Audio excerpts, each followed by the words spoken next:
bien le bonjour, les bipèdes. Si solennel. T'as vu ça? C'est la salle qui fait ça. Ça doit être la salle, Ouais, exactement. Ouais. Bon, bienvenue dans ce nouveau numéro de CGY. Vous entendez la douce voix de mon camarade Néo. Et oui, bonjour. Ça faisait un petit moment, là, sur 3-4 émissions de suite que je l'ai pas fait. Donc là, je me permets. De faire ta voix de jazz. Non, mais c'est la pièce. C'est la pièce. Eh oui, la Il me pièce. manque presque un cigare, là. Il manquerait un cigare. Pourquoi ? Parce que nous sommes dans les locaux de chez Micros, en plein Paris, juste à côté de Beaubourg. Et nous sommes dans une pièce, on va dire, maison blanchesque. Ministérielle, exactement. Ouais, voilà. Vraiment Magnifique. Tout de bois vêtu. Voilà. Et on va discuter avec notre invité du jour, Nicolas Gibu. Bonjour, Nicolas. Bonjour. Bonjour Nico. Voilà. Bah oui, tu le connais bien. Ouais, on a commencé ensemble. Voilà, pour l'anecdote, on a commencé ensemble à Maguf en tout cas. T'as commencé avant moi, mais ouais, pas longtemps. Le travail. Mais ouais, on a commencé au pipe ensemble et vous allez voir que c'est un parcours très atypique. Je tenais vraiment beaucoup à avoir ce grand homme parmi nous parce que vraiment il y a pas mal de choses à raconter. Je pense que beaucoup de gens se posent des questions sur changer de poste, faire un break. Voilà, etc. On va retourner là-dedans. Gestion de carrière, émission. Quoi. Exactement. Comme il faut. Alors, avant toute chose, petit quart d'heure paradisson. Hein, ça, c'est pour la fin de l'émission. Ah oui, non, puis quart d'heure. Non, on va essayer pas que ça dure un quart d'heure. Oui, c'est une façon de parler, bien entendu. Ça va durer 15 secondes. Regarde, si vous voulez nous soutenir, il y a un Patreon, il y a un bipède, n'importe quoi. Il y a un PayPal, un Spreadshirt. Il y a la bonne parole avant tout. Si vous nous écoutez et que vous aimez le podcast, voilà, c'est complètement gratos. Répandez la bonne parole, parlez du podcast, etc. C'est vraiment le plus important. L'important, c'est de partager tout ce petit savoir et ce plaisir. Mais donc, si vous voulez en plus nous soutenir financièrement, on a aussi un Patreon à 1 €, 2,50 € et 5 € pour les 3 paliers différents. Même 4,17 € pour le dernier palier, si on veut être exact. Donc, vraiment pas grand-chose. Vous avez accès aux émissions une semaine en avance, à un Discord pour discuter avec nous, éventuellement revenir sur une émission qui est passée ou nous donner des idées ou juste venir discuter. C'est ça. Voilà, tout un tas de petites contreparties comme ça. Et le CG Beers. Le CG Beers, effectivement, qui est un complément de l'émission principale, où on est un peu plus en discussion, on ouvre les bières et les langues se délient parfois. Oh. Bah, vous avez pu l'entendre dans l'émission qu'on a fait avec Les Femmes s'animent. Voilà, puisqu'on vous l'a laissé pour vous qui n'êtes pas très au bipède, mais qui êtes juste bipède, qui nous écoutez. Bah voilà, vous avez eu un avant-goût de qu'est-ce que c'est qu'un CG Beers. Exactement. Voilà. Donc, merci mon petit Néo de cette page de pub. Je te trouve de plus en plus rodé. Ah mais en même temps, ça fait 4 jours là que je suis sur scène à présenter un jeu, donc je commence à être presque, je me sens presque marketeur là. Oula. Ah, attention. J'en ai des frissons là. Attention. Relâche cet attaché case. Donc on attaque puisqu'on a fait on vous a expliqué un peu le macro-environnement dans lequel nous sommes. Maintenant, nous allons rentrer dans le micro-environnement. Oh, elle est pour toi, celle-là. Non, voilà, j'y crois pas. Je suis sûr que les gens se disent que je fais semblant.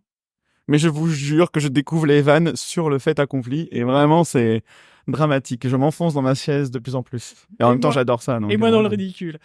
Et j'adore ça aussi. Bon, on n'est pas là pour parler de mes vannes foireuses, mais de parler pour parler du parcours savonneux du mien, mais pas du parcours savonneux de Nicolas Gibu. J'y arrive et que je me rattrape aux branches d'une manière phénoménale. Nicolas, déjà bienvenue, merci d'avoir accepté. Merci beaucoup. Et bienvenue aussi, du coup, à Micros. Ah, voilà, merci. Effectivement. Et ben écoute, quelle meilleure introduction que parler de toi. Que fais-tu? Comment? D'où tu viens? D'où viens-tu? Et où vas-tu? Dans les grandes lignes. Pour reprendre. Puisqu'on va faire ce parcours dans le détail, mais du coup, dans les grandes lignes, voilà. Oui, d'accord, je fais pas je pas suis né tout le en CV. 1985. Pourquoi pas? Après tout, vous avez 2-3 heures devant vous, les bipèdes, c'est parti. voilà, du sud-ouest en tout cas, donc peut-être que l'accent ressortira à un moment donné ou à un autre. Peut-être mon ça rêve s'appelle absolu. Sigibir, mais c'est voilà. Oui, plus aussi de Gibir, ouais. Ça aide un petit peu. Moi, j'avais fait mes études à Toulouse et j'étais passé par une école qui s'appelait ETP1 et qui a été rachetée en tout dernier moment par l'ESMA, qui avait été une jolie expérience de changement de façon de faire les choses, etc. C'était un peu le bordel. Parce que t'étais dans l'école au moment où il y a eu le rachat. Ouais, c'était... Et du coup, voilà, c'est cool parce que l'ESMA, c'est une bonne école et tout, mais après, c'est vrai que là, ça a été vraiment le gros bordel. Oui. Ah, non, c'est bon, merci. Merci. Tu veux de l'eau? Tu veux de l'eau, peut-être? Non. Bon, bah, merci. Non, c'est bon. Merci beaucoup. Petite interlude, voilà, on vous a dit, on est dans une salle ministérielle, on vient nous servir à boire, etc. On n'a pas l'habitude, hein. Bon, si on coupera. Très bien.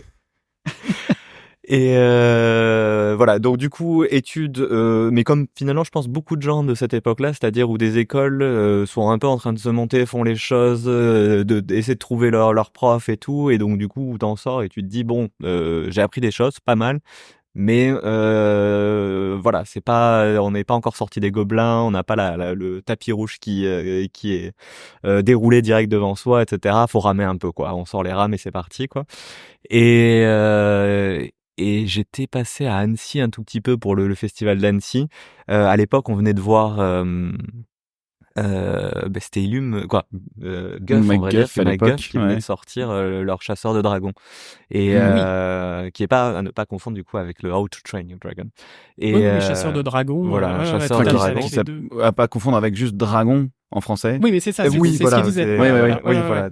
Qui était une série à la base, chasseur de dragons, et qui est devenu un long métrage. Hein. Exactement, voilà. Qui était chouette d'ailleurs. Enfin, moi, j'aime beaucoup la série. Je trouvais qu'il y avait beaucoup d'humour, un univers très sympa.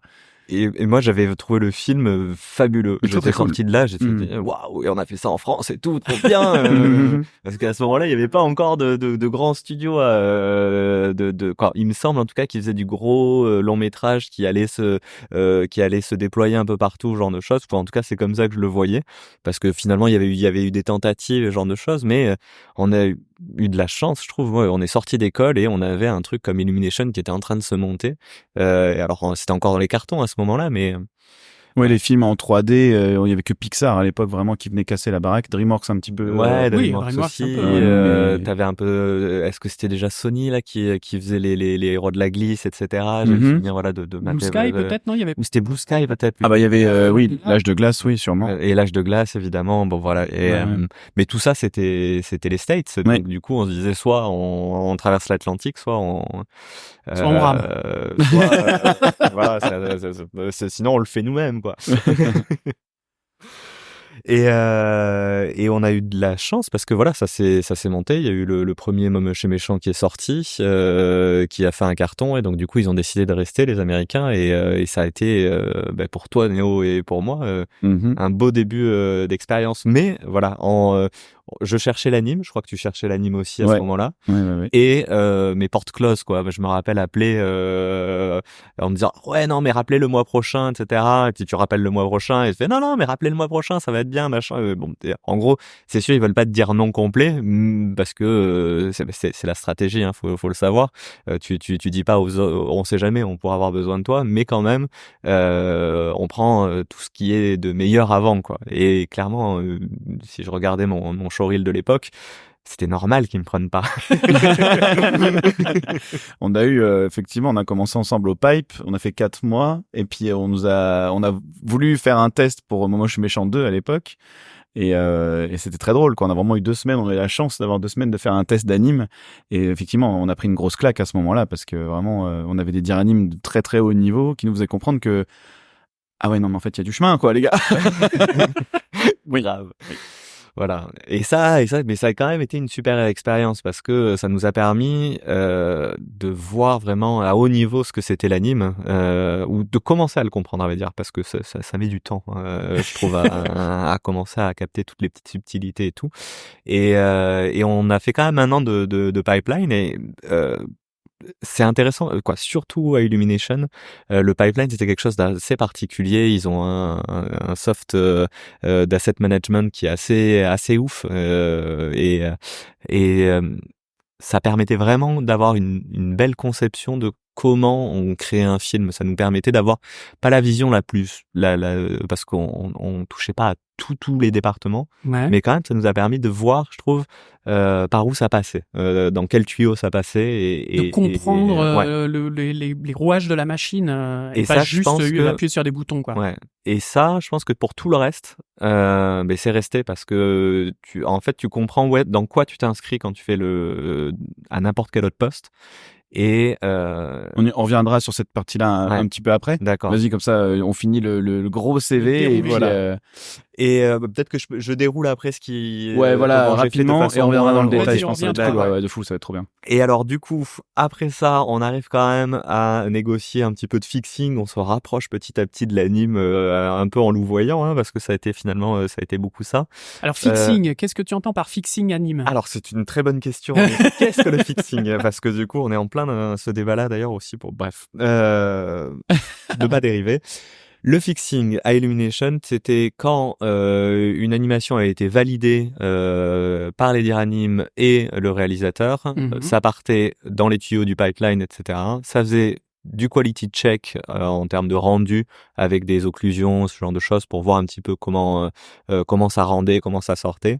Et le fixing, ça repasse derrière pour voir, grâce à ces movies de quality check, tiens, est-ce qu'il n'y a pas un personnage qui est un peu trop dans le sol ou qui vole un peu trop, ou tiens, est-ce qu'il n'y a pas un mouvement de claque un petit peu qui est pas très gracieux finalement à tel endroit. Donc c'est beaucoup on voit beaucoup les shots qui viennent de passer. Ça nous permet de voir beaucoup de plans, quasiment tous en fait. Et généralement, il y a un lead ou un sup qui va indiquer quel genre de retake doivent être faites en collaboration après avec un diranime s'il a une question, avec le CJ sup s'il faut, ce genre de choses. D'accord, donc c'est de réparer, entre guillemets, des petites choses, mais en même temps, ça vous permettait de voir les grosses choses. Comment est-ce que les seniors animateurs faisaient pour animer tel et tel truc. Donc, vous tripatouillez dans les curve, quoi. C'est ça, et voir un petit peu comment il se débrouille, de voir que des fois le senior animateur il t'a décalqué un personnage et et que tu te demandes pendant un moment, alors je le prends comment Et là encore, on retrouve encore dans ce poste cette idée de t'es en plein milieu de la chaîne, t'es entre ce qui sort de l'anime et ce qui doit ensuite aller dans le rendu, qui en même temps cohabite avec les simulations de vêtements, les simulations de cheveux, le layout, le final layout dont on a parlé avec Guilo 2 émissions avant. Enfin, donc tout ce travail en fait de consolider la scène pour être sûr que ça va bien se rendre au final te pousse en fait à communiquer avec tous les départements et à comprendre les tenants et les aboutissants de une grosse partie de la chaîne, quoi. Complètement. Et après, moi, c'est un truc que je trouvais bien, que tout le monde n'osait pas de faire au fixe, malheureusement, c'est que des fois, tu sais pas trop quelle était l'intention. T'étais pas forcément au review avec le réal et tout, t'as pas vu tous les shots comme ça. Ouais. Mais rien n'empêche d'aller voir l'animateur et de dire, là, ce mouvement-là, c'est un truc que t'as voulu, tu le voulais comment, qu'est-ce que c'était, et tout ça. Et ça peut te permettre déjà et moi, je trouve que c'est ça qui est intéressant. Quand on n'a pas le niveau, des fois, de rentrer en main ou même en crowd, le fixe, si jamais on sait un peu se débrouiller, qu'on est un peu curieux et tout, ça te permet d'aller discuter directement avec des animateurs seniors et d'essayer de comprendre un petit peu ce qu'ils ont fait et pourquoi.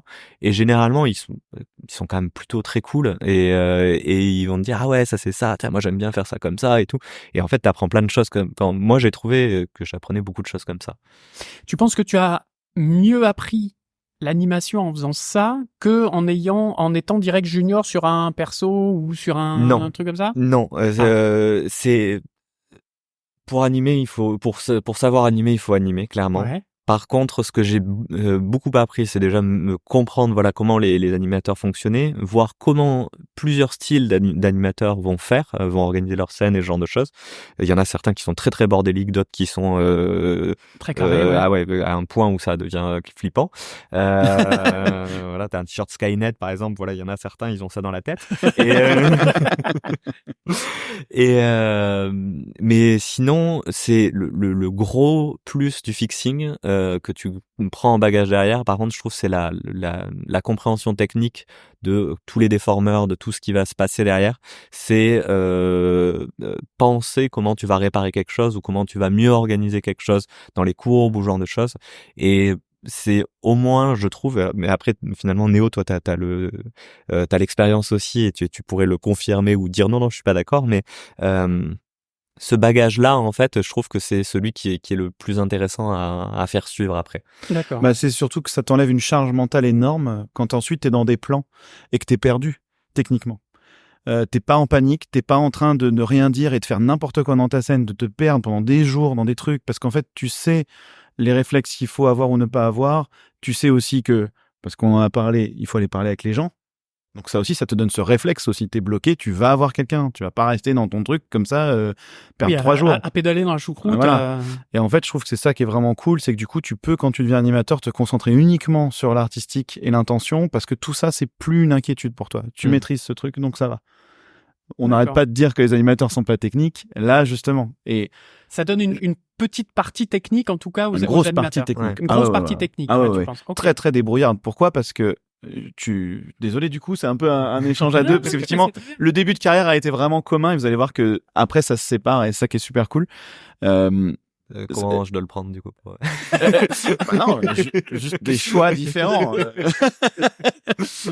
Non, mais que, en fait, ce qui est ouf, c'est que du coup, ça te permet aussi de trouver des solutions quand t'as pas de budget. Parce qu'en fait, il y a une partie aussi là-dedans qui est de comment on fait quand on peut pas aller faire de la simu de vêtements, de cheveux, de bidules, on peut pas refaire 50 retakes et tout, trouver une solution rapide, efficace, qui fonctionne. Donc il y a aussi ce côté-là de te dire, si jamais putain, on se retrouve dans une boîte où il y a pas de budget et que t'es obligé de te démerder avec des déformeurs, comme tu l'as dit, ou des rigs custom, ou je sais pas, ça peut être pas mal de choses, tu sais faire. Tu sais faire, donc t'es force de proposition aussi là-dessus. Donc quand t'arrives dans la boîte, t'es pas juste, entre grosses guillemets, juste un animateur, parce que c'est quand même un gros métier, mais t'es un peu technicien et tu peux trouver des solutions, même pour tes collègues, etc. C'est trop bien. T'es pas juste marionnettiste, t'es aussi assistante de Gepetto, quoi. Exactement. D'accord. Tout à fait.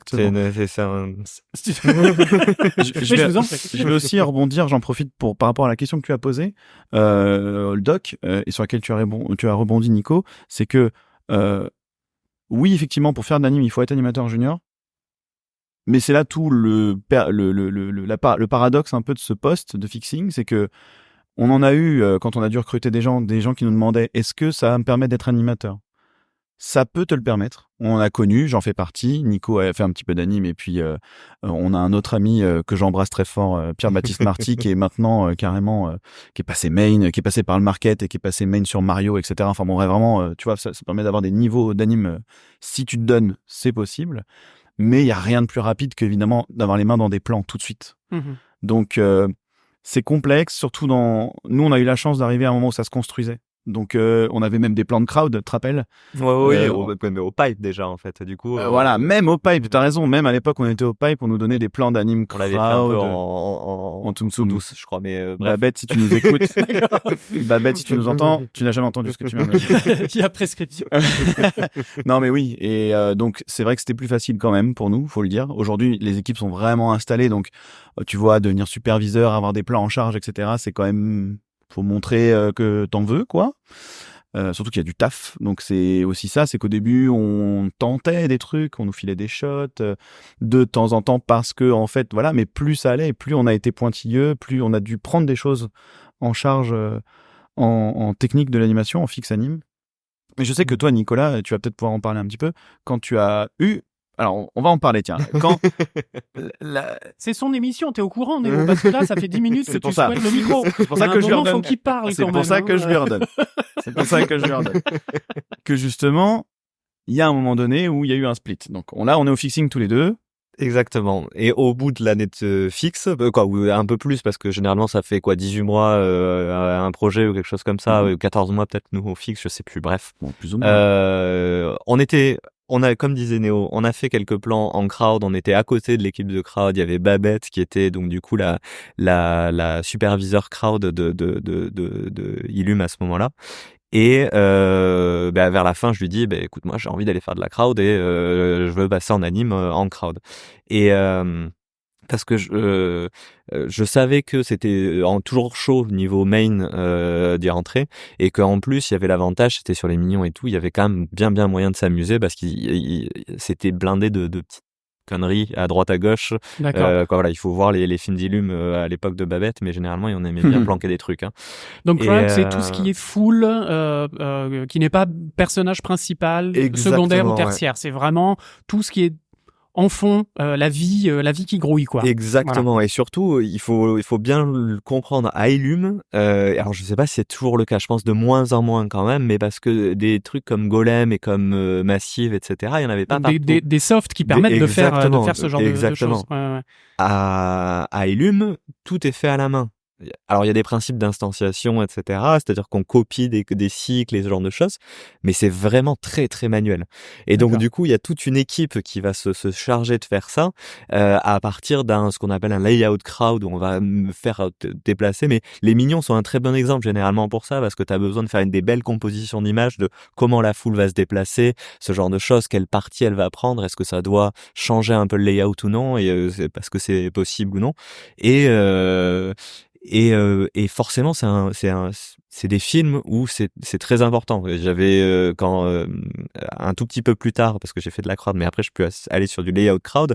Et le layout crowd, il y avait Pierre Coffin qui m'avait filé son numéro de portable en disant tu le dis pas à la prod, mais tu m'envoies un texto quand tu as besoin de voir quelque chose en fait. Tu vois, Incroyable.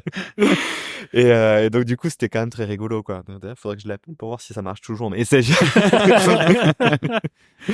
et qu'est-ce que je disais ? Oui, donc du coup, c'était vraiment fait à la main cette crowd-là, et donc du coup, il y avait plein de gens qui devaient faire les petites animes, les animations, tout voilà. ça. Ouais. Et c'est ce qui la rend aussi riche, je pense, c'est que comme c'est pas autant de cycles que t'as préparé un peu pas au hasard, mais en banque, qu'un soft comme Golem, etc. va ramener, et ben forcément, quand t'avais un peu de temps au genre de choses, mais le personnage qui était un peu derrière au genre de choses, t'allais lui faire des grosses conneries. Des dingueries. Et t'essayais que ça passe. Et des fois, ça passait. Ils essayaient de faire gaffe à tout ça, mais il y en a certains qui sont sur le coup des Mignons, voilà, quand tu regardes les arrière-plans, t'as toujours plein de trucs qui sont à la limite un peu sexuels ou genre de choses. Et comme j'aime beaucoup dans Je me chante, t'en as qui ouais, et oui, parce qu'ils sont asexués, et justement, c'est là-dessus que même Pierre Coffin adorait jouer avec ça, quoi. On sait pas, tu vois, c'est des hommes, des femmes, on s'en fout. C'est juste ils font des conneries dans le fond. À toi d'imaginer ce que tu veux, tu vois. Et c'est toujours dans cette limite de. Je vais le voir autrement, puis je vais faire des arrêts sur image, moi, je pense. Il y a vraiment des trucs excellents. Et c'était une manière même, alors non pas de faire des trucs sexuels, c'est pas ce que je suis en train de dire, mais faire des animes sur les Mignons, c'était une manière aussi de se faire remarquer pour ensuite passer en main. D'accord. Tu vois, si tu prenais le temps de faire une belle anime d'un perso très spécifique, de lui donner une intention et tout, et que tu te faisais repérer comme ça, après il y avait des chances, des fois, que on te dise, tu vas aller en main sur le prochain. D'accord. Cool. Donc là, t'arrives, t'es en layout crowd. La position du Kamasutra, là, des deux. Vas-y, viens. C'est pas à ce point sexuel, qu'on se mette bien d'accord. On va pas se taper Universal sur le dos non plus. Non, ça, généralement, ils nous interdisaient quand on essayait. Et donc, tout ce bagage, en fait, dont on parle depuis le début, t'a permis d'aider toutes ces équipes de crowd, parce que c'est des grosses équipes, on parle de 25 personnes. Ouais, alors ça pouvait monter à 25, plutôt en fin, genre de choses. On était plutôt une 10-15 ça allait monter crescendo généralement, plus on voyait qu'on commençait à manquer de gens, plus ça commençait. La deadline approche. Panique. Voilà, ça finissait des fois assez avec un beau nombre de personnes. Okay. Avec les grosses séquences de fin où il y a le plus de Mignons ever. Et là, c'est la panique à bord. Et avec des trucs dramatiques, parce que on sait comment ça marche avec les films américains. C'est-à-dire que de temps en temps, t'as toute une partie de la séquence qui est cutée. Le mec qui s'est tapé les 150 Mignons qui étaient tous en collision les uns avec les autres, avec des bras qui trucs, etc.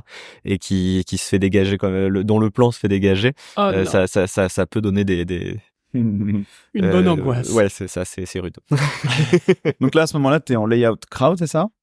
Et donc là, je suis en crowd d'abord et ensuite je passe en layout crowd. Parce que du coup, il y a Babette à un moment donné qui me dit, et alors ça c'est vraiment le speech dont je pense que je me rappellerai toute ma vie, parce que il y a des moments vraiment dans sa carrière où d'un coup ça peut basculer d'un côté ou de l'autre et t'as un choix à faire.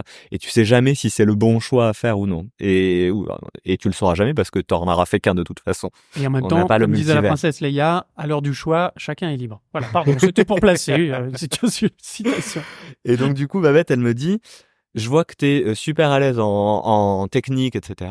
Mon background est aidé et pour certains trucs, j'avais besoin en plus de me faire des petits scripts. J'ai essayé d'avoir des petits outils des fois parce que je me disais putain, en anime c'est nul. En fait, ça marche pas bien comme ça. J'ai essayé de me faire un petit outil et ça, elle l'avait repéré et elle m'avait dit en gros un truc du genre, t'es pas le plus mauvais, mais t'es pas le meilleur non plus, et t'es plutôt doué dans ce truc-là. Et moi, j'aurais besoin de quelqu'un qui est assez doué du côté layout crowd pour justement m'aider à faire tout ça et faire aussi tout un support technique pour l'équipe de crowd. Et parce que on avait à ce moment-là un mec qui s'appelait Quentin, et donc je vais plus me souvenir du nom de famille, mais bref, Quentin. Ricci, exactement, Quentin Ricci, qui lui allait switcher un peu de position et allait je devais aussi remplir un petit peu une partie de sa position. Et à ce moment-là, je réfléchis pendant quelques jours et je finis par dire bon ok, très bien, c'est parti. À nouveau, je suis redirigé vers le côté technique un peu plus qu'artistique, même si tout le côté layout crowd avait un gros côté assez artistique que j'aimais bien et que tu ignorais presque en fait. Et que j'ignorais presque, ouais, parce que à vrai dire, c'est que beaucoup de boîtes ignorent parce que c'est vraiment la façon de fonctionner de Illum. Et après, moi, c'est des choses que dans l'expérience, tu vois, où tu dis, c'est pas con, et c'est des choses que t'as tendance à te dire, même dans notre boîte, ils devraient l'avoir, en fait. Et en fait, ça finit par se ressembler, il y a des choses qui reviennent dessus. Mais là, vraiment, l'idée, c'est donc, je vais faire mon casting, c'est-à-dire, je vais décider avec les 70 assets de crowd que j'ai, avec les différentes variations, etc., qui je mets à quel moment, quel type de couleur, comment je crée mes crowds pour qu'elles soient belles, comment je crée le premier mouvement principal qui va permettre de valider au réal, ok, en termes de densité, de nombre de personnages, etc., c'est bon. Et après, on envoie tout ça à l'équipe de crowd, en sachant qu'on va pouvoir commencer à faire des subdivisions dans le plan, surtout s'il y en a beaucoup, pour dire ok, toi tu vas t'occuper de la partie à gauche, toi de la partie à droite, toi ceux qui sont plutôt au fond, et on peut commencer à se répartir les choses comme ça. Parce que tout à l'heure tu disais l'animateur qui a fait les 150 millions, c'était rare quand même. Ouais. Voilà. C'était plutôt plusieurs personnes ensemble qui faisaient les 150. Mais ça arrive de temps en temps, ouais. J'ai le souvenir de Pierre Beauté qui avait un gros filet de mignons comme ça, avec tous les mignons qui étaient les uns sur les autres, etc. Et le plan a sauté, il avait été quasiment validé, il était le pauvre. Incroyable en plus, bien sûr. Ouais, c'était mais c'est des choses qui arrivent. Donc, voilà. Layout crowd et après. Et après, il y a un truc assez ouf qui arrive, c'est que là pour l'instant, je suis l'assistant de Babette, layout crowd, et donc du coup, je suis encore à mon petit niveau. Et il va venir un moment où, quand on passe sur Sing, on a d'ailleurs la chance de bosser avec l'excellentissime Garth Jennings à la réalisation, et Babette va avoir va se dire ok, moi j'ai envie de changer, et elle va avoir une super opportunité pour aller travailler directement à LA, tout ça. Et je suis celui qui est là en train d'avoir appris les trucs, et donc je me retrouve propulsé à ce poste-là avec quelqu'un d'autre, avec Clémentine, du coup. Dont aussi, décidément, avec les noms de famille, je suis pas bon, avec Clémentine, qui va du coup récupérer, qui est elle une animatrice, qui va récupérer plus la partie gestion animation de la crowd, qu'avait aussi Babette, on va dire. Tronel. Clémentine Tronel. Clémentine Tronel. Et moi, je vais m'occuper de tout l'aspect technique plus le layout crowd, mais qui du coup nous propulse vraiment au côté de supervision un petit peu crowd. On est jeune encore, on a les dirianimes qui sont bien derrière, qui regardent quand même tout ça, hein, mais voilà. Et là, on va bien s'amuser, on va commencer à regarder un petit peu avec le FX aussi ce qu'il est capable de faire. Il y a toute une gestion d'équipe là qui commence à rentrer en place. Alors moi, moins dans le côté je donne des ordres, mais plutôt dans le côté qui a besoin d'aide, comment je peux vous aider, et voilà comment j'ai imaginé les plans, comment ils doivent être faits, comment ils doivent être partagés, ce genre de choses. Ouais.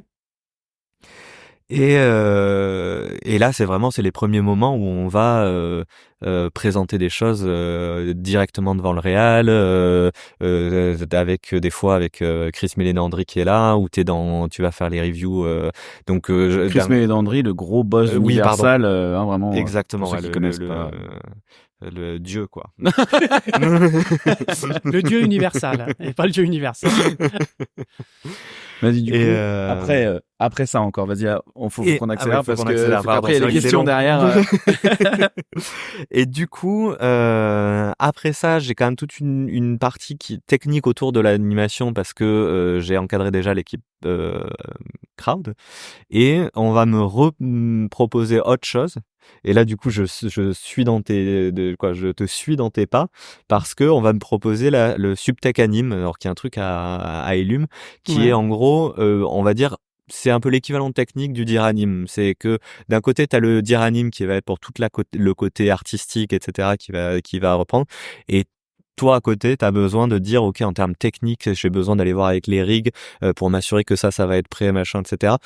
Tu vas aller voir avec tout ce qui est pipeline derrière, etc., pour t'assurer que tout sort bien, que l'équipe de fixing a fait bien son taf. D'accord. Tu vas t'assurer que les équipes, que les tools fonctionnent bien, discuter avec les TD pour développer des nouveaux genres de choses. Et voilà, tu es un peu dans certaines boîtes, ça pourrait être un truc un peu assistant CJSUP ou ce genre de choses. Tu vois, ça une fois de plus, en fonction des boîtes, ça change. Ouais. Mm-hmm. Oui, ou TD Anime, ou après ça peut être voilà. Mais alors en plus, oui, selon tes spécificités aussi qui te sont propres, t'en as certains qui sont arrivés qui étaient beaucoup plus techniques, qui se rapprochaient vachement justement des TD, qui faisaient carrément des outils, voilà, qui préparaient carrément les shelves d'anime en partie en tout cas. Moi qui étais beaucoup moins technique, tu vois, j'étais beaucoup plus avec l'équipe et avec vraiment dans la préparation, dans les tests de rig, avec les Dear Anime aussi en parallèle, etc. Et vraiment chacun. Je sais que toi, Nico, t'avais aussi ce côté. Tu codes un peu, c'est portion gardée, mais mais en autodidacte en fait. Ça fait très longtemps que je code, mais ça a toujours été autodidacte, et à part le moment où j'ai fait mon break, mais on y reviendra après. On ne va pas tarder à y arriver d'ailleurs. On va pas tarder à y arriver en effet. Où là j'ai essayé de pousser un petit peu, mais toujours en autodidacte, ma capacité de code, surtout de comment on construit, comment on peut être un peu plus propre dans la rédaction du code, mais je sais pas, dans le codage, l'optimisation. Et voilà, donc du coup voilà, c'est le Subtech Anime, et ça c'est un gros poste, c'est pas facile à Illum toujours c'est un truc où il y a plein de gens, et c'est un poste un peu fourre-tout, avec les bons côtés, les mauvais côtés. Oui, mais technique. Tu peux te retrouver avec beaucoup trop à faire, parce qu'on dit oui, bah tu sais faire ça, et justement avec le background que t'as, c'est aussi ce piège-là, c'est que t'as commencé à toucher un peu à tout, donc on se dit il peut s'en occuper, et toi t'as envie de bien faire, et au début du projet t'as pas trop de taf, donc tu prends, et puis là ça fait et tu fais des heures pas possibles, et ça peut être violent. Moi c'est ce qui m'a fait arrêter, parce que du coup c'est là où moi j'ai quitté Guff, c'était après ce poste-là. D'accord. Qui avait été beaucoup trop dur sur moi chez Méchant 3, et qui puis bon, je voulais cette envie de faire de l'anime qui moi ne me quittait vraiment pas, là j'avais trop envie, et c'est là où je suis parti. Et je pense que toi c'est pareil aussi, c'est après ce poste de Subtech qui a duré sur un film ou deux. Un seul film, sur Pets 2, du coup et où du coup alors là Secret Life of Pets, comme des bêtes 2, comme des bêtes 2. Et c'est vrai que clairement c'est épuisant, quoi. Ça peut être épuisant, et du coup faut faire gaffe. Après moi c'est pas ça qui m'a fait quitter, c'est plus une histoire de cœur qui fait qu'à un moment donné j'ai failli me retrouver à Montpellier, et finalement ça s'est pas fait. Ah bah tiens, je trouve Montpellier. Et du coup moi j'ai fini ce projet-là, mais en sachant que c'était que j'avais donné pas ma démission à Elume, mais que je continuais pas sur le prochain film, parce que normalement je devais bouger de ville. Ce qui finalement se fait pas, mais parce que finalement les histoires de cœur des fois ça va pas jusqu'au bout. Et du coup je me retrouve à avoir terminé à Elume sans projet qui suit. Finalement je vais pas à Montpellier. Donc je me dis qu'est-ce que je vais faire ? Je vais me préparer un voyage. Et donc du coup là je rentre et je me dis j'ai jamais vraiment voyagé loin, au genre de choses, et donc je vais passer 6 mois à alors c'est très bête, mais passer mon permis que je n'avais jamais passé parce que j'étais toujours dans les grandes villes, etc. Donc voilà. Quand il n'y a pas besoin. Bon. Oui. Passons le permis. Et et à préparer un voyage plutôt côté Amérique latine, où je me suis bien amusé, genre de choses. Et à côté de ça, j'ai de la chance, j'ai une maison qui est vacante du côté de la propriété familiale, et je peux me retrouver sans trop de difficultés à prendre du temps pour moi, genre de choses. Parce que ce voyage justement, il se termine au moment où ça commence. Je suis à je sais plus, à Cartagena en Argentine, non, c'est pas en Amérique du Sud, mais en Colombie. Et commence à y avoir tous les trucs de Covid, etc., qui montent. Ah oui, donc on est en 2019-2020, quoi. On est en 2020, début 2020, on est même mars 2020, début mars 2020. Et moi, je suis ça d'un peu loin, je trouve ça un peu délirant. Je me dis, bon, ça, ils ont tous pété un câble en Europe, là. La Chine, c'est loin, machin. Voilà. Ça, ouais. Et j'ai quand même, je crois, j'ai mon frère qui finit par m'appeler en me disant, non, mais ça craint quand même, renseigne-toi, mais tu devrais peut-être rentrer là quand même. Et c'est vrai qu'à Cartagena, j'ai commencé à voir voilà, j'allais le soir boire des coups dans les bars, genre de choses. Il y en a certains qui se faisaient fermer, t'avais l'armée qui arrivait, genre de choses. Tu faisais ouais, ça commence peut-être à être chaud. Et parce que évidemment ils voulaient pas fermer, c'était ils faisaient de la maille, et donc du coup ils avaient des façons un peu plus rudes que nous un peu musclées. Voilà. Bon, après j'avais du mal à voir qui était la police et qui était l'armée aussi. J'avais l'impression qu'ils étaient tous en treillis et tout, donc peut-être que je me plante aussi, mais bref. En catastrophe, je finis par me barrer de Colombie. J'arrive à récupérer les derniers avions qui partent. Je dois passer par, je sais plus, Panama, Miami, Paris, et je rentre. Bref, c'est un gros 2 jours d'avion après, ouais. Et du coup, je rentre chez moi et toujours pas de boulot et pas prêt de rentrer sur Paris. C'est Covid, quoi. Donc du coup, et donc là. Mais t'as une envie là d'y retourner? Pardon, à ce moment-là, tu as une envie de retourner dans... Parce qu'on n'en a pas trop parlé, mais il y a aussi quelque chose qui baigne dans tout ça. On en a parlé beaucoup quand on travaillait ensemble et tout. C'est ce rapport au travail à une énorme multinationale qui était Universal à l'époque, pour le coup, qui l'est toujours d'ailleurs. Et tu profites aussi de ce moment pour te poser cette question. Alors, te dire, est-ce que vraiment j'ai envie de retourner dans une grosse structure? Est-ce que ça, tout à fait. Il y a tout ce questionnement. On peut déjà. Maintenant, il y a des mots. Je suis clairement éco-anxieux, on va dire. Ah oui, c'est vrai qu'à l'époque, il n'y avait pas de terme. Ouais. Et je me pose plein de questions, en effet, est-ce que ça vaut le coup de continuer de vivre dans une ville comme Paris? Est-ce qu'il faut pas commencer à faire des transitions un peu tous de notre côté, voir comment ça peut se passer, ce genre de choses? Est-ce que tu pensais à mettre à profit ton savoir-faire et ton métier dans un sens plus écologique? Mais j'ai un collègue qui faisait ça aussi à Fortiche, qui commençait à se dire, j'aimerais bien quand même, plutôt que de faire des trucs qui servent à vendre des jouets. Carrément, ouais. Tu te dis, ouais, on est dans le... Ce qui est intéressant avec Elume ou avec des gros studios et tout, quand tu fais des grands films, des films gros budget, c'est que c'est flatteur parce que tu vas avoir plein de personnes qui vont le voir de partout dans le monde et tout, et c'est toujours cool. Moi, quand je vois des mignons, tu vois, des gars avec des mignons, je me dis, c'est rigolo quand même, on a bossé là-dessus. J'ai participé à ça, voilà, rêve, et tout ça, aux étoiles dans les yeux et tout. Et donc, voilà, c'est chouette, et puis on se rappelle nous quand on avait des étoiles dans les yeux pour d'autres trucs, et donc ça c'est vachement bien.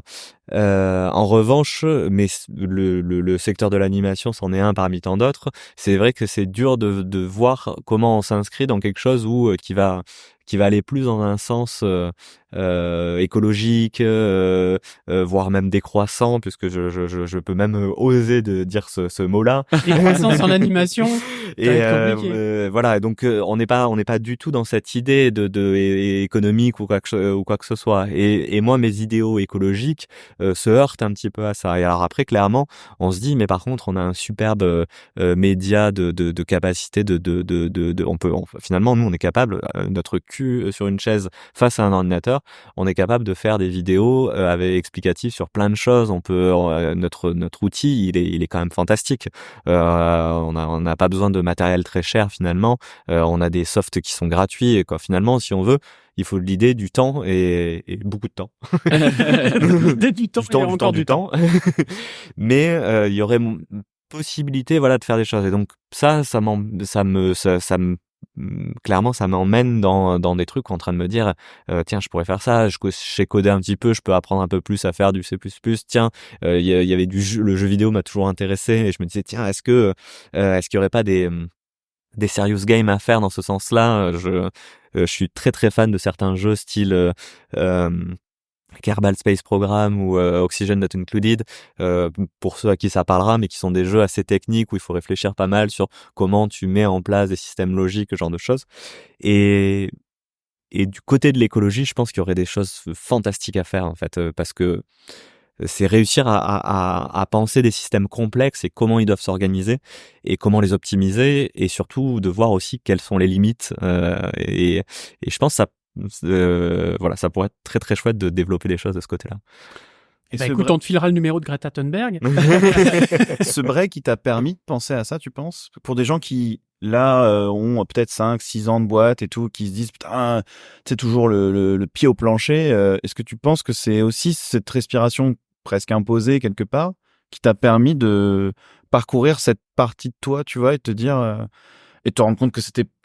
Alors, déjà, est-ce que c'était possible ou pas? Et parce que maintenant, on sait que tu es revenu dans le milieu. Donc, comment c'est ce break-là dont tout le monde a un peu peur, en vrai? Est-ce que ça a été positif, négatif, au final, pour toi? Est-ce que pour ta carrière, pour ton truc personnel, enfin, il y a beaucoup de questions là-dedans, mais... Oui, après, c'est sûr. Je pense que ça va dépendre beaucoup de la personne en fait. Moi, clairement, ça m'a aidé à réfléchir à plein de choses, à passer du temps, à prendre le temps de faire plein de choses et aller un peu moins vite, parce que je pense que je m'étais tellement mis dans le côté travail que j'aime bien le côté un peu à y aller quand il faut y aller. Et donc sur le poste de subtech anime, voilà, je faisais des heures de malade, et il faut faire gaffe parce qu'au bout d'un moment tu peux quand même te cramer. Donc je pense que j'ai mis beaucoup de temps à juste me reposer en effet de ce trop de travail. Décabler au fur et à mesure pour reprendre une activité normale. Exactement, humaine, voilà, et final, reprendre le temps de, voilà, je faisais mon jardin, je plantais mes tomates, alors j'étais nul, hein, mais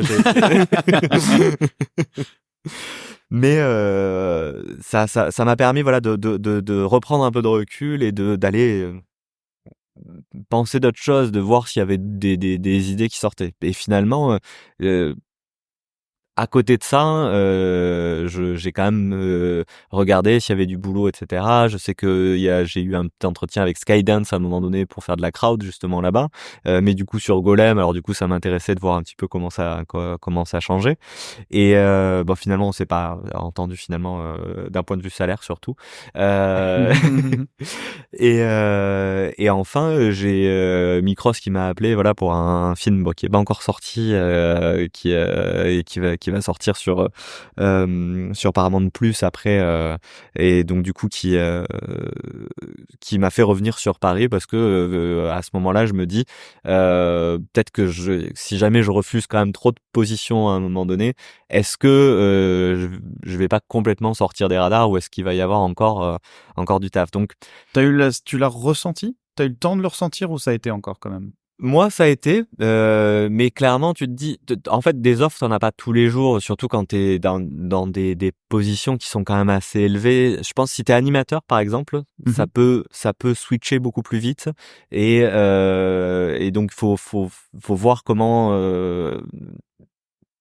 Des postes d'artistes, en fait, enfin de graphistes, on va dire, de base, junior, mid, senior, il y en a tout le temps. Enfin, il y en a tout le temps. Ça peut, voilà, en ça ce moment, peut c'est un peu un creux, alors, mais ouais, voilà. c'est un mauvais exemple en ce c'est moment. Ça. Mais en règle générale, ça tourne beaucoup, en tout cas, et il y a toujours des offres, voilà. Et quand il y a une offre, c'est peut-être pour 10 postes. Mais par contre, pour des postes dessus, pour des postes très particuliers, etc., c'est un poste sur l'ensemble de la Exactement. prod, etc. Et donc, du coup, c'est plutôt à des moments précis où il va y avoir des choses qui vont se passer. Alors, des fois, il peut y avoir plusieurs choses en même temps, donc c'est toujours l'aléa mais clairement, je me suis dit à un moment donné, bon, il faut que au moins que j'aille refaire quelques années à ces postes-là avant de complètement sorti du jeu, quoi, et avant d'avoir appris Désappris aussi, peut-être. Voilà, exactement. Le milieu évolue tout le temps. Donc, moi, ce que je savais à telle époque, il faut aussi évoluer avec les différentes technologies qui évoluent. Oui, ou être largué parce que le logiciel a changé, parce que les technos ont changé, etc.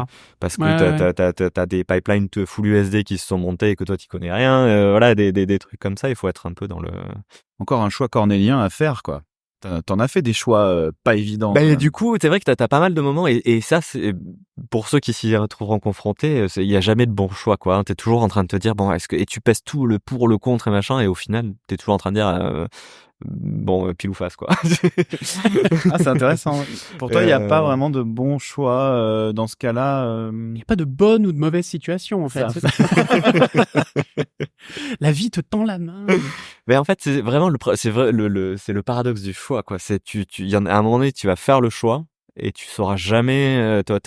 Tu sais pas explorer les multivers, tu vois. Tu peux pas aller voir. Qu'est-ce qui me serait arrivé si j'avais fait l'autre, quoi.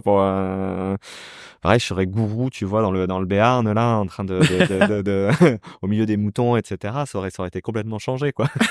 C'était autre chose que les pixels, oui, c'est sûr. Est-ce qu'il y a des choix que tu as regrettés? Alors là, je pense que c'est vraiment une question de personnalité. Non, je crois pas avoir fait des choix vraiment où je me suis dit putain, mais t'es trop. Pourquoi j'ai fait ça? Ouais, pourquoi j'ai pas fait ça? Ça, je suis beaucoup à me dire merde, j'aurais dû réagir comme ça. Donc je sais pas si c'est tout à fait la même chose. C'est de vraiment, je suis pile poil le genre de gars qui, s'il a une vanne, il va y penser 3 heures après. Tu vois, D'accord. Donc voilà, ça sert pas à grand chose, mais tu peux te dire. Oui, mais au cas où. je te comprends tout à fait. Mais du coup, vu que t'as manifestement pas trop de regrets et que ça n'a pas été, il n'y a pas eu de grande catastrophe dans ses choix, qu'est-ce que tu aurais à dire à quelqu'un qui a peur de changer de poste, qui soit se sent pas bien, soit a une opportunité de fou, mais qui a peur d'y aller? Qu'est-ce que tu aurais envie de lui dire? Tout va dépendre de son niveau de peur, en fait. C'est parce que clairement, quand tu te mets un petit peu en dehors des filets de ce que tu sors de ta zone de confort, donc il faut être capable quand même de se dire ok, je vais être ok avec ça, je vais être ok. Alors après, on a plein de cas de figure différents. Est-ce que j'ai un super emprunt à la banque que je dois rembourser chaque mois? Est-ce que j'ai la capacité comme moi d'avoir une maison familiale où je suis un peu tranquille et du coup j'ai pas quand même mes économies qui fondent, tu vois, je suis pas dans un 100 mètres carrés à Paris où tout quoi, je sais pas d'ailleurs qui paye des 100 mètres carrés à Paris, mais bref, j'imagine que c'est cher. Et clairement, du coup, quoi, il y a ça à prendre en compte. C'est-à-dire que d'un coup, on est dans une société où c'est quand même le travail, c'est le mode par défaut presque. On pourrait vachement le remettre en question, hein, ça, hein, parce que c'est peut-être pas ce qui est le plus efficient. Du revenu universel, on parle exactement, voilà. On pourrait se dire, tiens, il y aurait plein de gens qui pourraient avoir plein de bonnes idées si jamais il y avait le revenu universel, quoi. Moi, je fais partie de ces gens qui disent, oh, c'est trop bien. Et mais donc déjà ça c'est à prendre en compte. Est-ce que tu as la capacité, je vais pas dire les gens ouais ok tout va vous sourire derrière si vous changez, vous voulez changer un petit peu, mais clairement donc voilà, faut penser au filet de sécurité qui s'enlève un petit peu quand on fait ça, et donc voir combien de temps on peut le faire, ce genre de choses. Mais la capacité de se poser, de prendre un peu de recul, de prendre le temps de réfléchir, de prendre le temps d'y penser. Tiens, ça me fait... Ah, allez, petite référence à Proust. C'est ça vaut le coup, moi je trouve. C'est Okay. je pense, mais en tant qu'humain, en fait, je pense de façon globale. De se repositionner et de se remettre en question. Oui, Est-ce que tu as... Toi aussi, Doc, ça a été... Je suis désolé, comme on a deux personnes qui ont eu beaucoup de changements et de choix à faire dans leur vie, je pense que tu peux aussi... Est-ce que tu es un peu d'accord avec ce que Mais j'adhère totalement. Okay. Le côté... Alors, je pense que je serais plus... Après, il faudrait discuter un peu plus avant avec Nicolas, mais... Dans le CG Beers, peut-être. Peut-être dans le CG Beers. Mais je suis un peu plus naïf et tête brûlée. C'est-à-dire que moi, je vais sortir de ma zone de confort et puis je vais dire, on verra. C'est un peu ce que je pensais quand au pire, je me rattraperai aux branches. Il y a toujours eu des rattrapages aux branches. Pas des gens qui vont forcément te sauver le cul. Alors, s'il y a des gens qui te sauvent le cul, bah, tu te dis, oh, ouf, merci. Enfin, tu les remercies sur 15 générations. Mais il y a aussi se dire, bah, allez, plouf, quoi, on y va. Ok. Et c'était intéressant. Tant pis. Enfin voilà, je parlais dans l'émission avec les femmes s'animent où j'ai été instite, etc. Où j'étais dans l'administration, enfin dans la fonctionnariat. Donc là, j'avais aucun problème de salaire, de machin, de trucs. Je pouvais faire n'importe quoi. Enfin pas trop n'importe quoi, mais enfin. J'étais tranquille quand même, vraiment. Carrière toute tracée, retraite, machin bidule. Mais je suis quand même parti et de dire allez, intermittent du spectacle, c'est parti, youpi. Oui, aucune garantie, aucune sécurité, zou, on y va quoi. Tu parles de l'intermittence, si tu as tes 507 heures, c'est un vrai moyen aussi pour rejoindre vos deux avis. C'est ça, il y a ce petit côté filet de sécurité. Ouais, quand même. Voilà. Ça dépend le loyer que tu as payé, hein, tu me diras. Mais... Oui, on est d'accord. Mais alors c'est vrai qu'en France, on a heureusement ce truc-là d'intermittence du spectacle et on est le seul pays à le faire. Enfin, c'est quand même incroyable. Ouais. On a vraiment cette sécurité de dingue au final, ce vrai filet de sécurité. Mais ça n'empêche que il faut quand même se dire, je vais le faire. Ouais. Voilà, c'est comme quand on est en haut du plongeoir et de se dire, je saute ou je saute pas, ou qu'est-ce que je fais? Eh ben là, tu sautes, quoi. Et puis une fois que t'as sauté, bah, t'as sauté. Et puis vas-y, t'as atterri, fais ce qu'il faut. Nicolas opine du chef depuis tout à l'heure. Je dis qu'il confirme ce que dit le doc. Donc ouais. On va au bout de ton parcours, je pense qu'on va arriver à peu près à l'heure d'émission, c'est ça, doc? À peu près, oui. On va au bout du parcours, comme ça après on pourra poser 2-3 petites questions de plus, et puis on ira plus dans le lard s'il y a besoin dans le CG Beers. Oui, vas-y.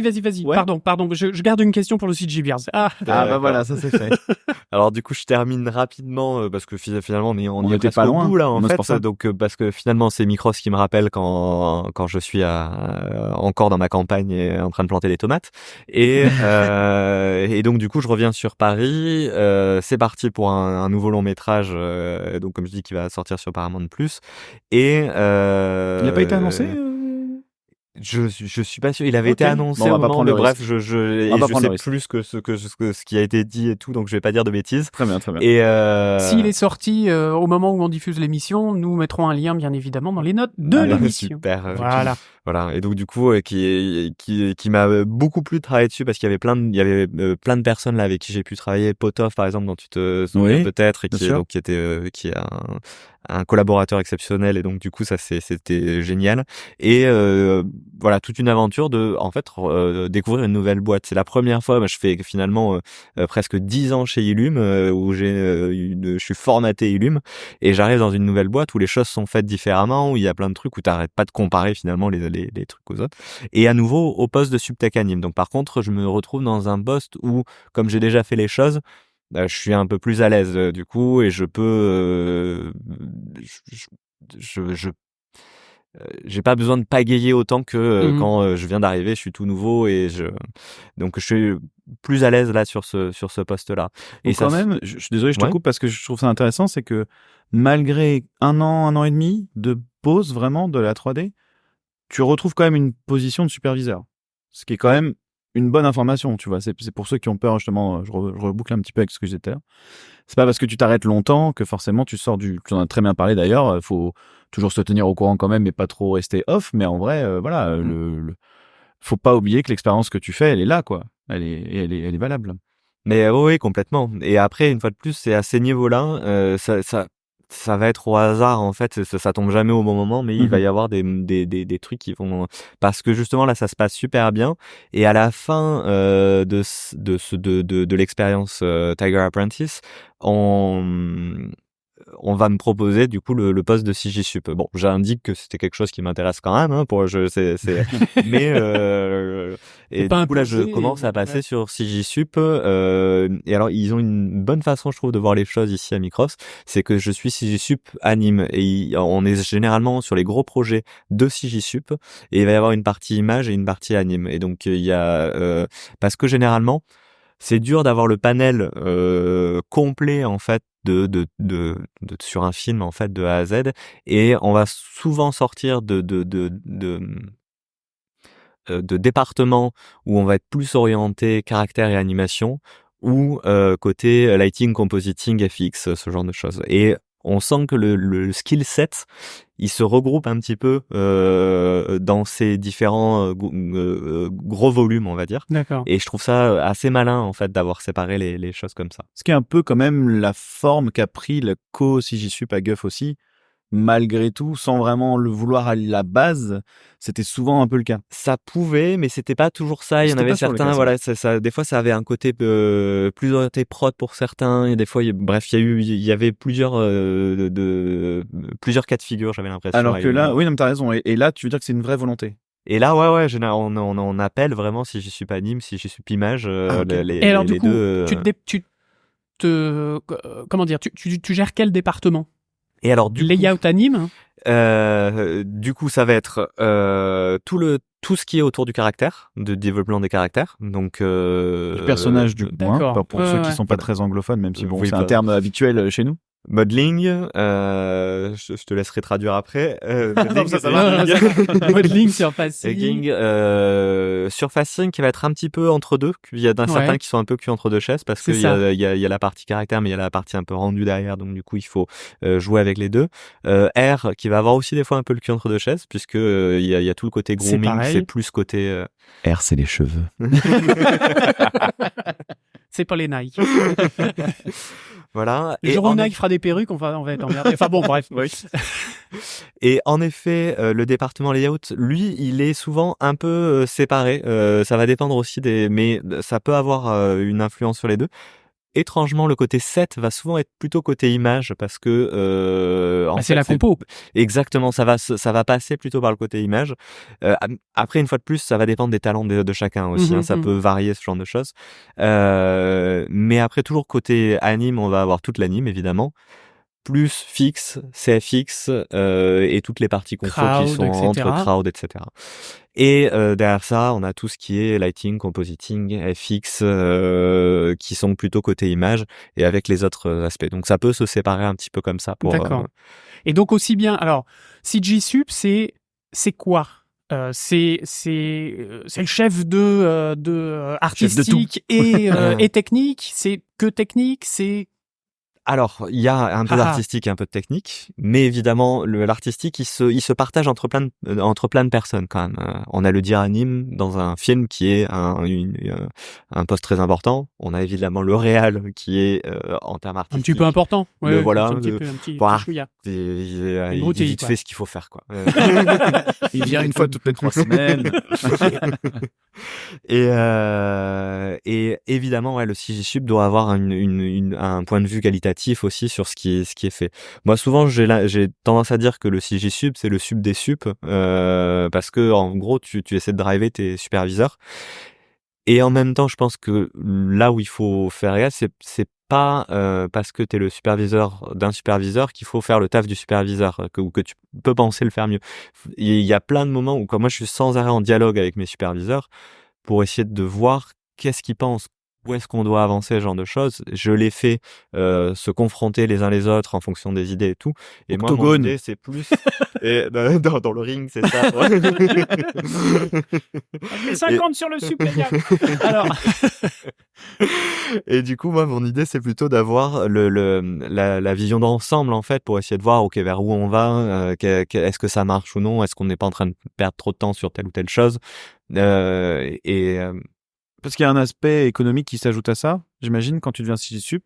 C'est un truc que tu vois de plus en plus quand tu montes dans la hiérarchie, mais là, tu as vraiment des choix qui doivent prendre en compte le budget aussi. Alors, le budget, généralement, on le voit pas nous directement. Par exemple, moi, j'ai pas accès aux fiches de salaire directement, au genre de choses. C'est un truc. Ça, c'est vraiment côté production. Mais par contre, en effet, ils vont te dire, t'as tant de. On travaille beaucoup en Man Week ou en Man Days ou ce genre de choses. Man Week souvent. Du temps de travail humain. Du temps de travail humain. C'est-à-dire combien t'as tant de semaines. Donc tu peux en avoir, je sais pas moi, 52 semaines pour le rig. Et à toi de faire ce que. Et donc toi derrière, tu dois essayer de voir déjà si ça te paraît correct. Donc on peut en discuter avec commencer à faire voilà des petits timings, des plannings, des plannings pour aller voir comment ça peut s'arranger, combien de temps ça nous prend et en fonction de la qualité qui nous est demandée, savoir si ça tient ou pas. Et du coup, mais après, c'est intéressant parce que comme j'ai été jeune Subtech Anim, là je suis jeune CJSup et donc du coup j'y vais avec autant d'humilité que je peux pour l'instant parce que on apprend sur ce moment-là. J'ai travaillé avec eux pendant longtemps maintenant, mais il faut prendre Tu vois la chose sous un autre angle. Exactement, ouais. Et vraiment, il y a un côté un peu déstabilisant parce que généralement, t'as toujours la personne avec qui tu vas aller de dire, OK, bon, il y a un truc qui déconne. Au fait, il y a ça qui déconne. Mais là, c'est toi qui dois te dire, OK, alors comment on s'organise, comment on fait, qui c'est avec qui je vois, qui c'est qu'on appelle, qui c'est qu'on fait se réunir, pourquoi. Pardon.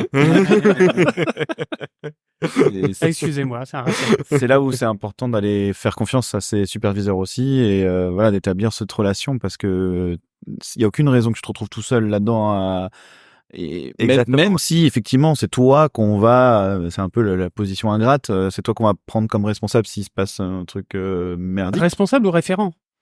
Oui, mais si c'est la merde. Si ça chie dans le couscous, oui, forcément. Voilà. C'est sur toi que ça retombe, ça faut bien en être conscient. Tout à fait. Mais, et puis il faut gérer avec ça en fait. C'est-à-dire que je connais pas une seule production où les choses se sont bien passées de A à Z. Tu vois, t'as toujours des moments où il y a tout le monde qui dit ah putain on en a marre, trop d'heures sup. Pourquoi est-ce qu'ils ont cuté tout ça? Le film il marchait très bien avant. Bref voilà et donc. Il faut faire avec ce qu'on a et avec ce qui vient et donc essayer de trouver des solutions. Alors après, moi dans mon cas, je suis arrivé CJSup à Micros, on allait démarrer un projet qui finalement s'est arrêté. J'ai eu j'ai été CJSup sur des petits projets tests qu'on fait avec des clients, ce genre de choses, mais je me suis pas encore retrouvé dans le feu de l'action. Donc là pour l'instant, une grosse prod, exactement. Pour l'instant, moi j'ai surtout fait de la pré-prod et c'est fascinant toujours la pré-prod et du redesign de pipeline et de voilà, on faire plein de choses de ce côté-là. On a la tête qui fume, mais c'est extrêmement intéressant. Mais il me manque l'expérience qui va arriver petit à petit. Tu as hâte? Clairement, parce que ça va changer aussi de choses et que moi j'aime bien suivre un projet. C'est cool. C'est cool, tu vois, un projet, tu vas le dérouler petit à petit, etc. À la fin, il y a tout le monde qui en a trop marre du projet sur lequel t'es en train de truc et tu te dis ah putain l'autre il va être trop bien et donc moi j'aime bien. On reste sur le projet jusqu'au bout. Il faut rester jusqu'au bout, c'est clair, c'est important et c'est parce que ça fait plaisir après d'aller être jusqu'au bout. C'est juste qu'on tire un peu la langue généralement à la fin, tu vois. On est un peu le marathon des fois, il est un peu long. La ligne d'arrivée, tu la vois, mais elle met plus de temps. Et ils ont une tendance à la reculer au fur et à mesure que tu t'en rapproches aussi, donc ça peut déconcerter quelques personnes. Arrêtez. En parlant d'arrêter, on est déjà une bonne heure d'émission. Très bien, on a fait le tour de ton parcours pour le coup. Ouais, de ton parcours assez atypique, intéressant, et puis avec cette pause surtout, et ces interrogations et ces reprises de volets. Fin d'émission rime avec Ardisson. Ça y est, on commence à le tenir, celui-là. Vous pouvez même crier chez vous en même temps. Dans le métro, tout le métro. Ah, qu'est-ce qui se passe? Il est mort. Qu'est-ce qui se passe? Si un jour on le rencontre, je vais être comme ça. Bon, bref. Tu m'étonnes. Ça. Alors, le moment Ardisson, c'est pour toi, Nicolas. En fait, c'est une interview un petit peu décalée, comme faisait Thierry Ardisson. Donc voilà, c'est l'interview surprise, le Kinder Surprise. Alors, Nico, est-ce que Sucé s'est trompé? Ok, maintenant j'ai peur. Ce sera pas de ce niveau-là, t'inquiète. Combien de grammes de cocaïne en Colombie? Non, pas du tout. Non, là, c'est l'interview en 2 mots. En 2 mots. Ça, en 2 mots. J'ai intitulé ça en 2 mots. Voilà. Très bien, non mais très bien. Alors, tu réponds en 2 mots, mais après, tu peux développer, hein. On va pas s'arrêter là. Si tu devais résumer ta carrière en 2 mots. Un petit temps de réflexion. Chance. Et c'est pas simple. Chance et détermination. Chance et détermination. C'est joli, ouais. Est-ce que tu veux développer dessus ou... Je peux développer un peu en disant que un truc moi qui m'a beaucoup aidé, c'est que je pense que j'avais un peu de niaque et donc du coup voilà un peu assez de détermination pour avoir envie d'avancer. Et après chance parce que je crois pas trop à ceux qui disent on crée sa propre chance machin etc. En fait on est tellement dans un monde où les aléas ils viennent de partout et où que voilà on a de la chance des fois de tomber sur le bon moment au bon endroit. La bonne personne. Voilà la bonne personne. Ouais, c'est aussi bête que ça, mais je trouve que on a tous beaucoup quoi. Il faut avoir de la chance quand même dans la vie pour pouvoir avoir les choses qui se débloquent et tout. Après peut-être savoir la saisir aussi, hein, mais il y en a qui appellent ça des opportunités. Non, mais c'est vrai. C'est ça. Tu parlais au tout début de ton parcours pour ceux qui sont toujours là et qui s'en souviennent que tu t'appelles Guff, tu dis non mais rappelez-moi prochain, tu rappelles, ils disent rappelez-moi prochain, tu rappelles. C'est ça aussi. En fait, parce que je dis ça parce que moi je suis comme toi, je pense pareil, mais on me le rappelle tout le temps. On me dit oui mais tes chances tu les as pas forcément créées, mais en tout cas tu les as prises au moment où elles étaient là et tu les as pas laissées filer. Ça revient d'ailleurs à ces questions de choix dont on parlait tout à l'heure en fait. Mais je suis assez d'accord avec toi. Il y a une provoques des opportunités. Part de chance. Tu les provoques, mais quand même dans ce milieu, c'est vrai que c'est énorme cette part de chance. Après, t'es quand même quelqu'un de très agréable aussi, on va pas se mentir, et ça aide aussi. C'est-à-dire que les gens se souviennent de toi parce que t'as fait bien ton travail, parce que t'es quelqu'un d'agréable au quotidien, et donc on te rappelle en fait. C'est con. Je l'ai payé pour dire ça. Bon d'accord. Cache-moi ce sachet de. On ne dira pas quoi. Si tu devais donner 2 personnes réelles qui t'ont inspiré. Alors, 2 personnes réelles, hein, c'est ça que tu m'as dit? Oui, 2 personnes réelles. Alors des personnages historiques ou des personnages, des personnes. Voilà. Le premier, il est clair et net, c'est Hayao Miyazaki. Voilà, j'ai toujours rêvé, je rêve encore d'un jour d'avoir la capacité de faire un film qui est qui est je sais pas, le 10e du talent de Princesse Mononoke par exemple, qui est pour moi un film qui m'avait transcendé. Après pour la deuxième personne, c'est plus compliqué parce que là il pourrait y avoir une myriade en fait mais non, je flanche complètement pour la deuxième personne. Ou alors, donne-moi une deuxième personne et une après, deuxième personne, si ça y est, quand même, dont j'ai déjà parlé, Garth Jennings, donc un réal avec qui j'ai eu l'occasion de travailler et vraiment qui m'a permis de voir. Vraiment ouais, il avait une capacité à amener les gens en fait dans sa vision, à amener les gens avec lui, etc. De travailler avec un mec comme ça, moi ça m'a fait beaucoup de bien et donc du coup ouais, je pense qu'il peut faire partie des 2 personnes. C'est donc un très éloigné et un beaucoup plus proche, mais dans les 2 cas des réals du coup oui c'est marrant, ouais, 2 réals l'anime. Si tu devais donner 2 personnages de fiction qui t'ont inspiré. Ne me dis pas Miyazaki. C'est des questions plus dures que est-ce que t'aimes l'anchois ou l'artichaut? Ah bah oui. Là, il faut réfléchir un petit peu quand même. Ça demande un temps de réflexion. Et surtout qu'il est pas préparé. Je peux dire Miyazaki dans les cassos ou... Oh, il est incroyable. Avec justement, tu parlais de Mononoke qui est traumatisé, qui dit ligne tous les chat tous les liales. Cite des trucs qu'il a traumatisé à Paris, c'est incroyable. Vraiment, allez voir cet épisode des cassos, c'est vraiment très très bon. Mais donc dans les personnages d'animation, de fiction, hein. Après ça peut être BD, aussi. Ça peut être voilà. Alors ouais, jeux, enfin de voilà, livres aussi, tu lis beaucoup. Je sais que t'es un gros lecteur. Ouais, c'est vrai que dans les bouquins, mais c'est là où ça devient compliqué de démêler tout ça, etc. La base de données. Donc ça sera peut-être un peu aléatoire, mais allons-y. Je t'en demande Ayla, deux, c'est très compliqué. Qui est un personnage en fait d'un livre qui s'appelle, d'une série de livres en fait qui s'appelle Les Enfants de la Terre, et qui est l'histoire d'une jeune Homo sapiens sapiens à l'époque où il y a encore d'autres espèces humaines, l'homme de Néandertal si je me trompe pas, mais faites des recherches Howell, avant exactement, de Gene McHowell ou quelque chose comme ça, si je le prononce bien, ça. Peut-être que... Pardon, j'ai parlé en même temps que tu as dit le nom de la personne. Ayla. Et donc du coup c'est l'héroïne qui, c'est comme ça que je le prononçais en tout cas, et que voilà, ça c'est un personnage qui m'avait beaucoup marqué. À l'adolescence, c'était quelque chose donc qui est un peu vieux. Ça, je serais curieux si je le relisais maintenant, est-ce que ça marcherait? Et puis évidemment après le deuxième il vient immédiatement, évidemment Harry Potter, parce que je suis un huge fan de Harry Potter, alors sans être celui qui connaît tout machin etc, mais je les ai lus plusieurs fois en français, en anglais et en espagnol, puisque j'ai aussi lu en espagnol. Non, je savais pas ça, mais incroyable. Et donc évidemment Harry Potter doit faire partie de... Comment on dit Gryffondor en espagnol? Je me demande si c'est pas Gryffondor du coup pour Gryffondoros. Alors, n'importe quoi. Si tu devais donner 2 pays à visiter. Alors, comme j'ai pas énormément voyagé,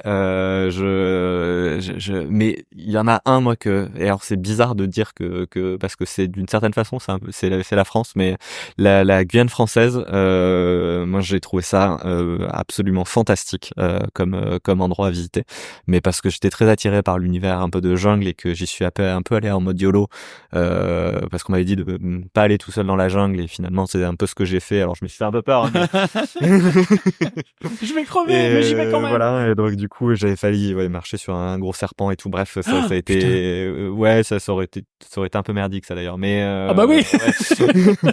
Ouais, parce que c'était pas un gentil celui-ci, mais il a pas bougé, il a juste sa petite langue et puis et voilà, j'ai eu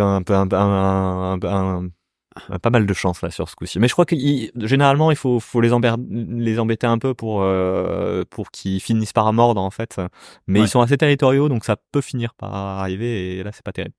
Bref, mais à part ça, la Guyane c'est vachement bien. Si vous marchez pas sur des serpents, normalement tout se passe bien. Mais non, c'est vraiment cet aspect ultra aventure sauvage et tout. En tout cas moi c'était ce que je cherchais. Et tu peux te retrouver dans des situations hallucinantes. Donc j'ai trouvé ça fantastique moi. La Guyane. Et un petit deuxième, oui. La Guyane. Et qu'est-ce que dans mes voyages, qu'est-ce qui aurait pu être Ben après c'est con, mais c'est encore la France. Je suis désolé, je vais vraiment faire mon truc, mais dans le même voyage, un truc que j'ai trouvé fantastique moi, mais parce que j'avais pas fait ça, c'était la Guadeloupe en fait, et les îles un peu paradisiaques avec où tu rentres dans l'eau et t'as des poissons dans tous les sens, et c'est par jour quoi. Moi j'avais jamais c'est vraiment deux trucs qui diffèrent vachement entre la jungle, truc complètement même si en Guyane tu peux arriver à avoir un côté un peu forêt assez dense, ce genre de choses, mais en tout cas ça a été... Guadeloupe tu veux dire? Ouais, en Guadeloupe du coup c'est et ouais, c'est ouf ça. Moi j'ai été très très impressionné par ces milieux naturels là Guyane et Guadeloupe. Ouais. OK. Eh ben écoute, on va s'arrêter là. J'en garde 2. Haha, pour le CG Beers. Comme d'habitude. Est-ce qu'il y a un truc que t'aurais aimé évoquer là qu'on n'a pas évoqué de tout ce gros parcours qui t'est cher et que tu aimerais partager à tous nos auditeurs? À nos bipèdes. Non, si ce n'est que je pense que pour ceux en tout cas qui sont en train de rentrer dans ce milieu-là et tout, je trouve que faut foncer. C'est vraiment un milieu, on a vraiment beaucoup de chance de travailler dedans. Ça fait partie de ces boulots où quand tu dis, les gens te demandent, tu fais quoi comme travail, etc. Ben ouais, je fais du film d'animation. Généralement, ça en pose un petit peu et c'est et puis alors c'est pas toujours fun évidemment, mais quand même il y a beaucoup de trucs où tu t'amuses, où tu rigoles, où moi j'ai beaucoup aimé bosser avec les animateurs aussi parce qu'ils sont tous à moitié fous. Et, tu vois Doc. Et qu'on rigole beaucoup et qu'il y a des super ambiances et des bons bars à côté généralement aussi pour. D'accord, ok. Bon, est-ce que tu nous donneras aussi dans les notes de l'émission des petites des références, des bouquins, je sais pas, des sites. Il y en a qui te viennent comme ça, artistes, alors. Dans le milieu de l'animation, tu veux dire? Ouais. Il y a évidemment les grands classiques, pour les survival kits de Richard Williams. Exactement. L'histoire de l'animation de Disney, que je me rappelle plus le. Art of Life, non? Art of Life, c'est ça. Donc ça fait partie des grands trucs. Illusion of Life. Oui, tout à fait. Bien joué. Pardon. Heureusement que c'est un animateur. Donc ça c'est les grands classiques et après mais c'est pas forcément facile de tomber dessus parce que moi ce que j'ai trouvé le plus intéressant c'est d'entendre des Patrick Delage qui fait des conférences, ce genre de choses. On a eu l'énorme chance d'avoir aussi l'animateur légendaire à Illum qui est passé, qui est Glenn Keane, voilà, qui était passé. Là, on a eu James Baxter aussi qui a fait quelques masterclass pour certains projets de Netflix, etc. Eux, quand on a la chance de tomber sur leur masterclass, c'est de l'or, quoi. Il faut. Puis c'est des personnes même qui, sans forcément aller dans la technique, transpire une passion à ce niveau-là. C'est quelque chose c'est extrêmement inspirant en fait. C'est juste pour ça déjà. Pour avoir rencontré Glenn Keane aussi, c'est incroyable. Alors que je ne suis pas animateur, au cas où vous l'auriez pas remarqué, mais il en a des boutons rien qu'à le dire. Non, arrête. Tu serais pas là sinon. Mais oui, effectivement, c'est quelqu'un qui va te parler d'animation, qui va te parler et comme tu disais, au-delà de l'animation, qui va te parler de l'animation avec un grand A, pas juste le département animation, qui va te dire justement toute l'importance de tous les départements et de toute la manière de penser et que tu peux adapter ce qu'il dit de sa manière de penser, de voir les choses, lui, en tant qu'animateur, tu peux l'adapter à n'importe quel département et même à n'importe quelle situation de la vie. Enfin, voilà, alors je dis pas que c'est pas Gandhi, c'est pas Bouddha, mais il y a ça. Enfin, je veux dire, ils ont suffisamment de recul, ces gens-là, et de recul sur leur profession et d'expérience pour d'un coup te sortir des phrases et tu fais putain, mais ouais, tu vois, j'ai des gens le sens de la vie, quoi. Enfin, il y a des trucs. C'est clair. Vu qu'on est dans un podcast audio, je sais pas, Nico, si tu les connais, les Bancroft Brothers. Ouais. Donc c'est un podcast qui est complètement en anglais, mais c'est donc des anciens de Disney, des très vieux de la vieille, qui invitent que des gens comme ça. Qui ont été animateurs et qui ont été réalisateurs aussi. Oui, bien sûr. Mais c'est des légendes, hein. Oui, qui n'invitent que des légendes. Donc là, je pense que c'est du pain béni pour des gens qui aiment comme vous, qui nous écoutez des podcasts de qualité. Après, faut aimer l'anglais, hein, par contre, mais enfin, faut être à l'aise avec l'anglais. Mais alors là, ouais, ça, c'est une grosse mine d'or, je pense, hein. Ok, non, je connaissais pas, mais je veux bien en effet un lien pour qu'on on mettra dans les liens de l'émission. Allez, on va faire de la pub pour un autre podcast maintenant. Vas-y, c'est parti. Allez. Bon, merci en tout cas Nicolas de ton témoignage de parcours, de carrière qui n'est pas terminé. J'espère bien. On espère aussi en tout cas. On espère espère après aussi. Ce podcast. L'enfer. Non. Quel salopard, t'es bien animateur. Et Merci Nicolas, parce que voilà, ça faisait très longtemps que je voulais faire cette émission. Elle me tient particulièrement à cœur parce qu'on a commencé ensemble et que vraiment t'es un ami vraiment profond. Ouais, bon. Et voilà, je suis trop heureux parce que je trouve que t'as un parcours qui est fou et j'espère que ça a inspiré beaucoup de gens, que ça a mis en confiance beaucoup d'étudiants ou de gens qui sont dans le doute dans le milieu. Pas que étudiants, on peut être au milieu de carrière. C'est ce que je dis. Aussi bien qui sont dans le milieu ou qui sont étudiants. Et voilà, merci encore. Trop cool. Mais de rien, merci de m'avoir invité. Avec plaisir, et on continue avec le CGB. Let's go les bières. Gros bisous les bipèdes. Bye bye. Ça.